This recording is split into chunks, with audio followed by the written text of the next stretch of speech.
शमूएल भविष्यवक्ता की दूसरी पुस्तक अध्याय 12। शमूएल भविष्यवक्ता की दूसरी पुस्तक अध्याय 12। तब यहोवा ने दाऊद के पास नातान को भेजा और वह उसके पास जाकर कहने लगा, एक नगर में दो मनुष्य रहते थे, जिनमें से एक धनी और एक निर्धन था। धनी के पास तो बहुत सी भेड़ बकरियां और गाय बैल थे, परंतु निर्धन के पास भेड़ की एक छोटी बच्ची को छोड़ और कुछ भी न था, और उसको उसने मोल लेकर जिलाया था, और वह उसके यहाँ उसके बाल बच्चों के साथ ही बढ़ी थी। वह उसके टुकड़े में से खाती और उसके कटोरे में से पीती और उसकी गोद में सोती थी, और वह उसकी बेटी के समान थी।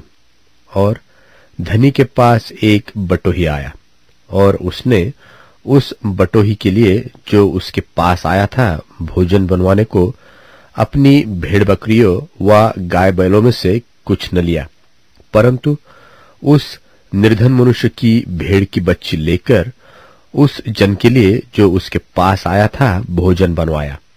तब दाऊद का कोप उस मनुष्य पर बहुत भड़का, और उसने नातान से कहा, यहोवा के जीवन की शपथ, जिस मनुष्य ने ऐसा काम किया वह प्राणदंड के योग्य है, और उसको वह भेड़ की बच्ची का चौगुना भर देना होगा, क्योंकि उसने ऐसा काम किया और कुछ दया नहीं की। तब नातान ने दाऊद से कहा, तू ही वह मनुष्य है। इस्राएल का परमेश्वर यहोवा यो कहता है कि मैंने तेरा अभिषेक करा के तुझे इस्राएल का राजा ठहराया, और मैंने तुझे शाऊल के हाथ से बचाया। फिर मैंने तेरे स्वामी का भवन तुझे दिया, और तेरे स्वामी की पत्नियां तेरे भोग के लिए दी, और मैंने इस्राएल और यहूदा का घराना तुझे दिया था। और यदि यह थोड़ा था तो मैं तुझे और भी बहुत कुछ देने वाला था। तूने यहोवा की आज्ञा तुच्छ जानकर क्यों वह काम किया जो उसकी दृष्टि में बुरा है? हित्ती उरिय्याह को तूने तलवार से घात किया और उसकी पत्नी को अपनी कर लिया है, और उरिय्याह को अम्मोनियों की तलवार से मरवा डाला है। इसलिए अब तलवार तेरे घर से कभी दूर न होगी, क्योंकि तूने मुझे तुच्छ जानकर हित्ती उरिय्याह की पत्नी को अपनी पत्नी कर लिया है। यहोवा यो कहता है कि सुन, मैं तेरे घर में से विपत्ति उठाकर तुझ पर डालूंगा, और तेरी पत्नियों को तेरे सामने लेकर दूसरे को दूंगा, और वह दिन दोपहरी में तेरी पत्नियों से कुकर्म करेगा। तूने तो वह काम छिपा कर किया, पर मैं यह काम सब इस्राएलियों के सामने दिन दोपहरी कराऊंगा।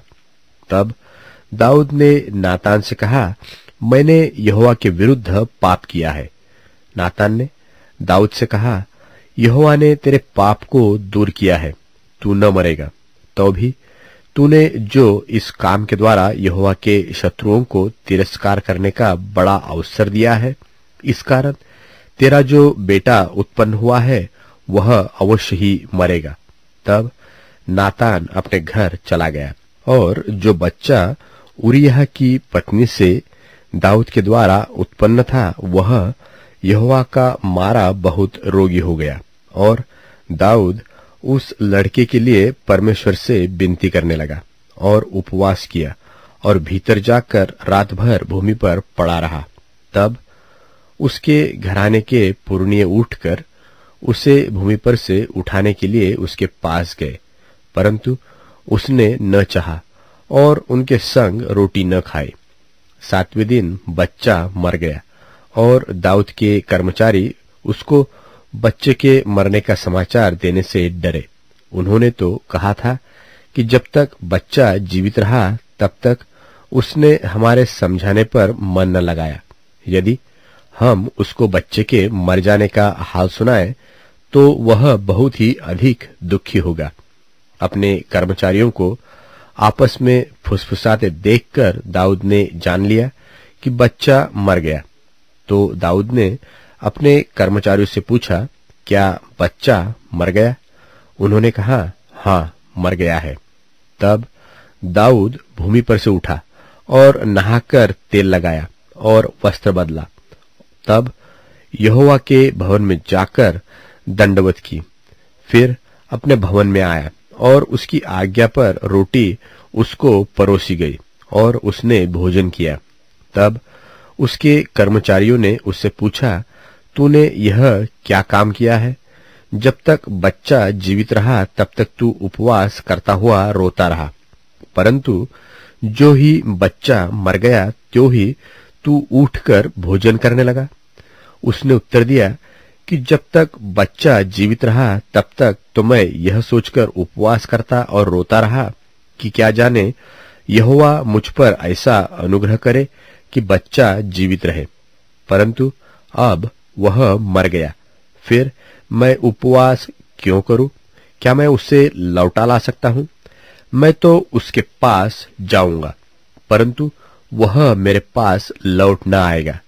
तब दाऊद ने अपनी पत्नी बत्शेबा को शांति दी और वह उसके पास गया और उसके एक पुत्र उत्पन्न हुआ और उसने उसका नाम सुलेमान रखा और वह यहोवा का प्रिय हुआ।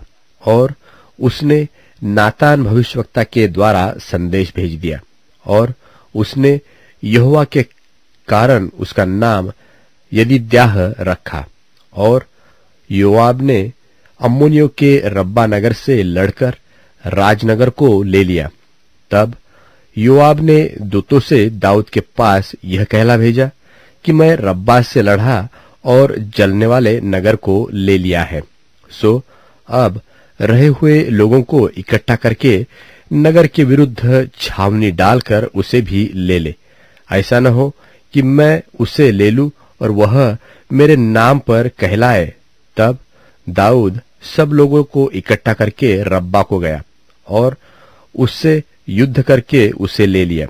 तब उसने उनके राजा का मुकुट जो तौल में किक्कार भर सोने का था और उसमें मणि जड़े थे, उसको उसके सिर पर से उतारा और वह दाऊद के सिर पर रखा गया।